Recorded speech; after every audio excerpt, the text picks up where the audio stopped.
আল্লাহ পাক তার প্রতি রহম করুন যে আমার এই কথাগুলোকে অন্যের কাছে পৌঁছে দেবে। নবীজির ভাষণ। এরপর নবীজি বলছেন, জেনে রাখো নিশ্চয়ই তোমাদের পরস্পরের, মুসলিমদের পরস্পরের সম্পদ, পরস্পরের রক্ত, পরস্পরের এই যে জান মাল ইজ্জত, এগুলো একে অপরের জন্য হারাম।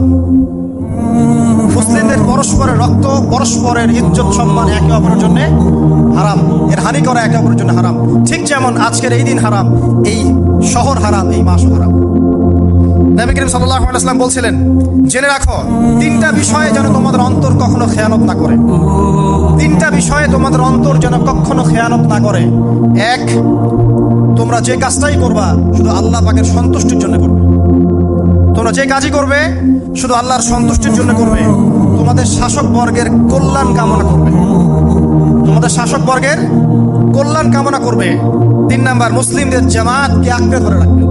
মুসলিমদের ইউনাইটেড কমিউনিটিকে আঁকড়ে ধরে থাকবে। এই তিনটা বিষয় পালনের ক্ষেত্রে তোমাদের অন্তর যেন খেয়ানত না করে।